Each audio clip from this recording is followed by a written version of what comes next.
Hello বন্ধুরা, বৈঠকি ভোজনে আপনাদের সবাইকে স্বাগত। আজ আমি দই বড়ার রেসিপি নিয়ে চলে এসেছি। বিউলির ডাল সারা রাত ভিজিয়ে রেখেছিলাম। এই যে আঙ্গুলে প্রেস করেই দেখতে পাচ্ছেন ভালোভাবে ভিজে গেছে। এবার আমি পেস্ট করে নেব।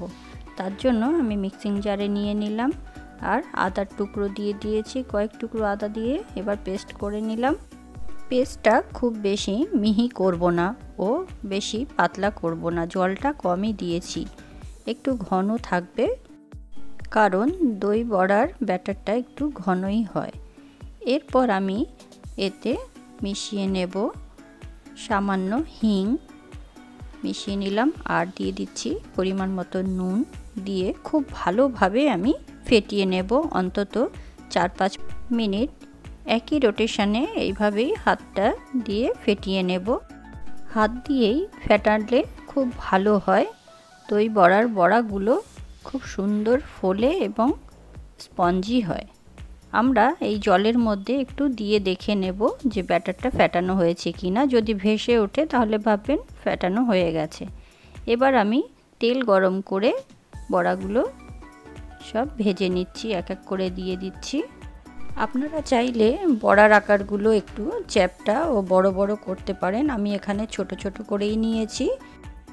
বড়াগুলো ভাজার সময় গ্যাসের ফ্লেমটাকে লো করে রেখেই ভাজলে ভেতরটা ভালোভাবে ভাজা হয়ে যাবে। আস্তে আস্তে ভাজাটা হোক আর আমি এই দিকে রেডি করে নিচ্ছি। একটা বাটিতে জল নিয়ে নিলাম, নিয়ে এতে আমি অল্প চিনি আর 1 চামচ নুন মিশিয়ে খুব ভালোভাবে মিশিয়ে নিলাম। নিয়ে এই যে বড়াগুলো ভাজলাম, ভেজে আমি সেই জলের মধ্যে ভিজিয়ে রাখবো অন্তত 10 মিনিট। বড়াগুলো ভাজা হয়ে গেছে, গোল্ডেন ব্রাউন হয়ে গেছে, আমি তুলে নিচ্ছি। নিয়ে এইগুলোকে আমি দিয়ে দেব সেই জলটা যেটা করে রেখেছি, সেই জলে আমি অন্তত মিনিট 10 ভিজিয়ে রেখে দেব। খুব বেশিক্ষণ রাখবো না, 10 মিনিট হয়ে গেছে। এবার আমি এক এক করে জল থেকে তুলে নেব। হালকা হাতে 2 হাতের সাহায্যে এইভাবে প্রেস করে তুলে নেব। খুব বেশি প্রেস করব না, না হলে বড়াগুলো ফেটে যেতে পারে। এইভাবে সব তুলে নেব। আর এই দিকে আমি মিক্সিং জারে টক দই নিয়ে নিলাম, যতটা আমার প্রয়োজন ততটা টক দই নিয়ে নিয়েছি আর দিয়ে দিচ্ছি নুন আর চিনি। আমি মিক্সিতে একবার ঘুরিয়ে নেব। আপনারা চাইলে হুইস্কের সাহায্যে ভালোভাবে ফেটিয়েও নিতে পারেন। আর এইভাবে বড়াগুলো একটা বাটিতে নিয়ে আমি সেই দইটাকে, ফেটানো দইটাকে এর উপর দিয়ে কিছুক্ষণের জন্য ভিজিয়ে রেখে দেব। এইভাবে ফ্রিজেও স্টোর করে রাখা যায়। বড়াটা ভিজুক আর আমি এদিকে লাল চাটনির জন্য রেডি করে নিচ্ছি।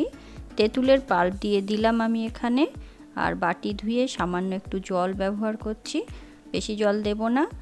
আর পাল্পটা ফুটে এলেই এইভাবে আমি নাড়িয়ে নেব। নেওয়ার পরেতে আমি মিশিয়ে দিচ্ছি গুড়। আপনারা চাইলে চিনিও ব্যবহার করতে পারেন। গুড়টা খুব ভালোভাবে মিশে গেলে এর মধ্যে আমি সামান্য লঙ্কার গুঁড়ো দিয়ে দিচ্ছি আর রঙের জন্য কাশ্মীরি লঙ্কার গুঁড়ো মিশিয়ে দিলাম। আর সঙ্গে দিয়ে দিচ্ছি পরিমাণ মতো নুন। দিয়ে খুব ভালোভাবে সব মশলাগুলো মিশিয়ে নিতে হবে। অনেকক্ষণ এইভাবে ফুটে এলে এর মধ্যে মিশিয়ে দেব ভাজা জিরের গুঁড়ো করে রেখেছিলাম, সেটা আমি এতে মিশিয়ে দিলাম। আমার এখানে লাল চাটনি রেডি হয়ে গেছে। এরপর আমি এখানে ধনেপাতা, লঙ্কা আর রসুনের কোয়া নিয়ে নিয়েছি সবুজ চাটনি করব বলে, আর দিয়ে দিলাম নুন আর সামান্য চিনি দিয়ে আমি পেস্ট করে নিয়েছি। এই গ্রিন চাটনি রেডি হয়ে গেছে। এবার আমি এর উপরে দই বড়ার উপরে সাজিয়ে দিচ্ছি। প্রথমে দিয়ে দিচ্ছি লাল চাটনিটা, এইভাবে দিয়ে দিলাম। এরপর সবুজ চাটনিটাও এর উপরে সাজিয়ে দেব।